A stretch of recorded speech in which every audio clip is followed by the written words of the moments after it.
How are you? It's good to see you. Great. No problem. The one with a very long name here.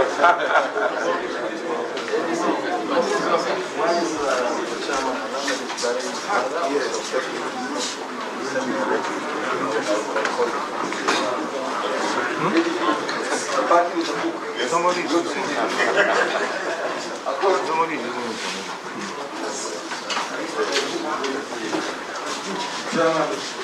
Providing patriot leadership. I am pleased to welcome you all to this emergency meeting. I thank you immensely for coming despite the very short notice. As you are aware, our regular meetings hold quarterly, and the last one took place on Monday, 6 September 2021.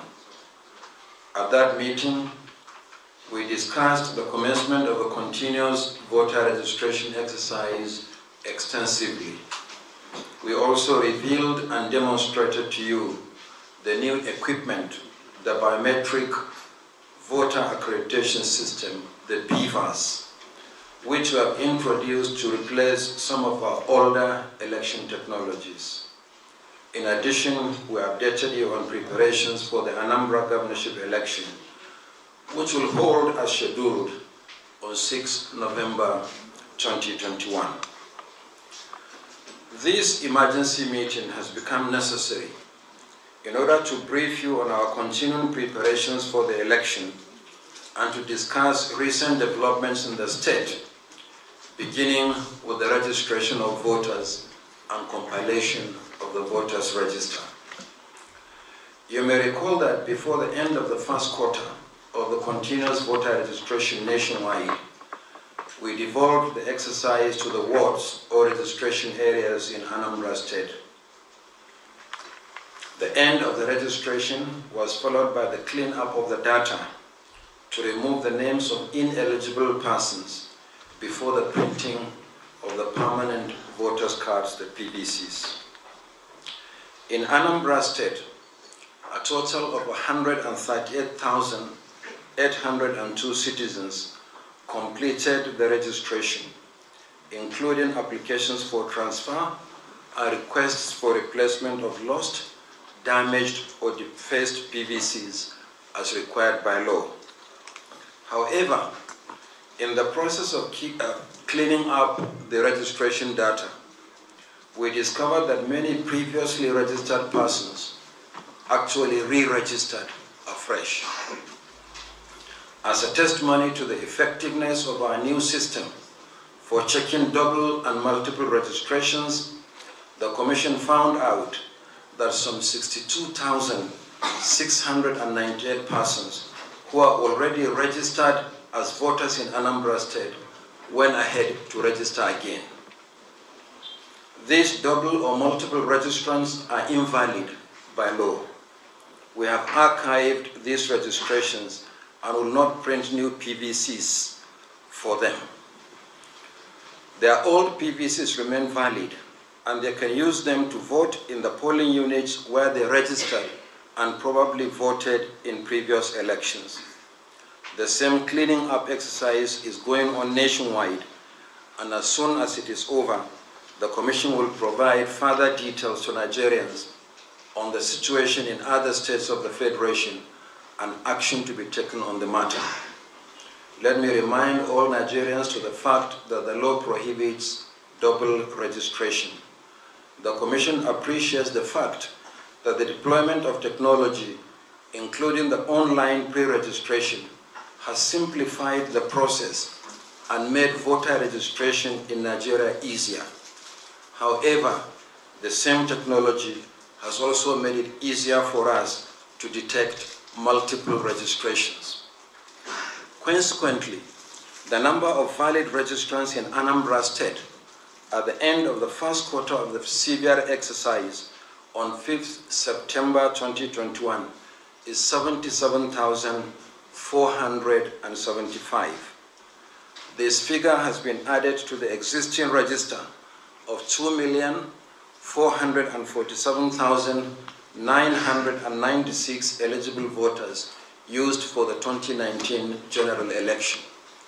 Accordingly, the number of registered voters in Anambra State now stands at 2,525,471. We shall provide a detailed breakdown of the figure for public information in the days ahead. I'm glad to report that we have already completed 10 out of 14 activities in our timetable and schedule of activities for the governorship election. Only yesterday, we published the final list of candidates in our state and local government offices in Anambra State and simultaneously uploaded the same information to our website and social media platforms.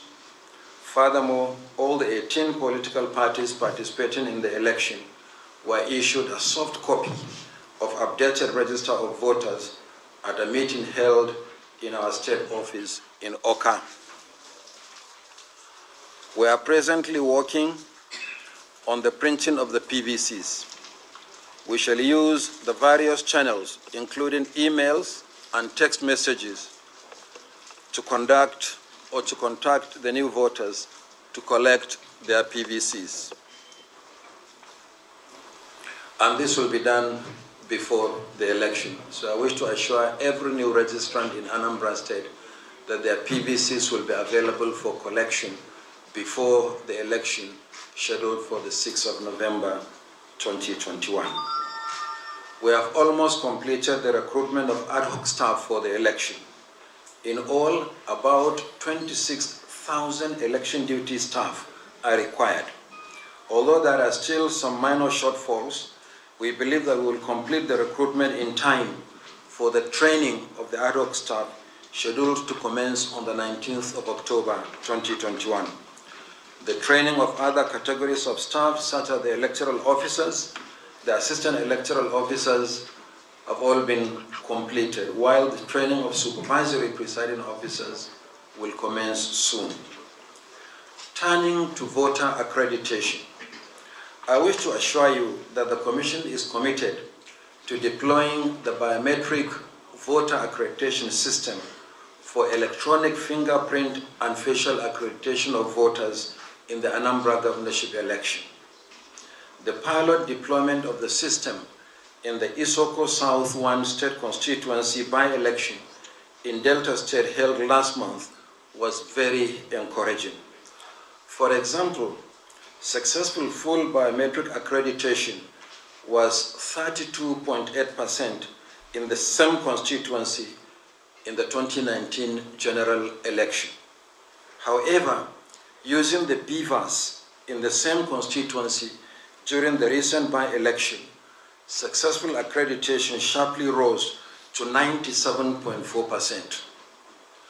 The Commission will continue to deploy appropriate technology to improve our electoral process. Let me once again reiterate the position of the Commission that going forward, nobody will be allowed to vote in any election without successful biometric accreditation. So the era of incident form is gone for good. You'll recall that in May this year, our state office in Oka was attacked, and the main building, collection center, and store were either completely or partially damaged.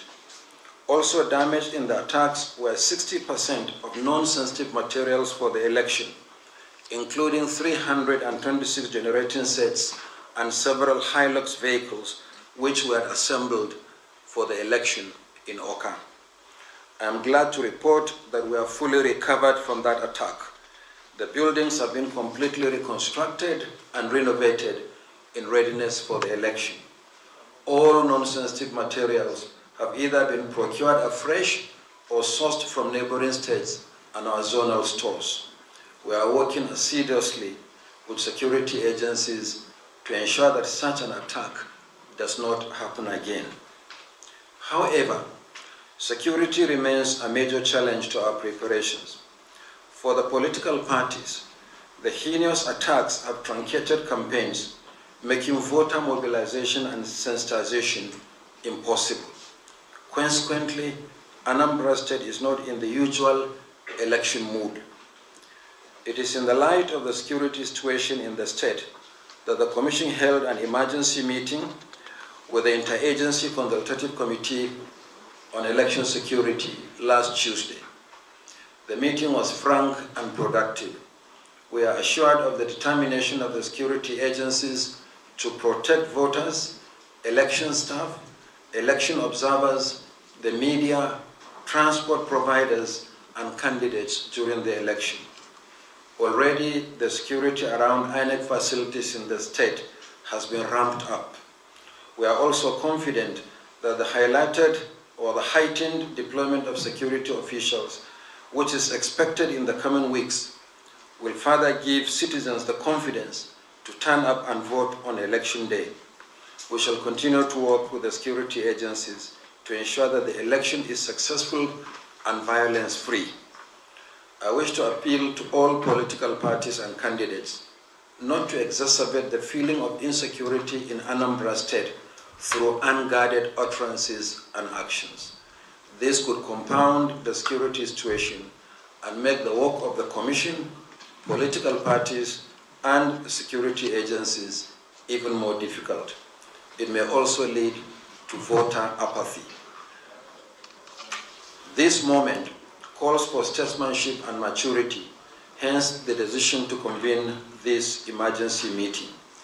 We are confident that the outcome of this engagement will be productive and helpful to the Commission and political parties as we continue to prepare for the Anambra governorship election on Saturday, 6 November 2021. Party leaders, I thank you very much and God bless you.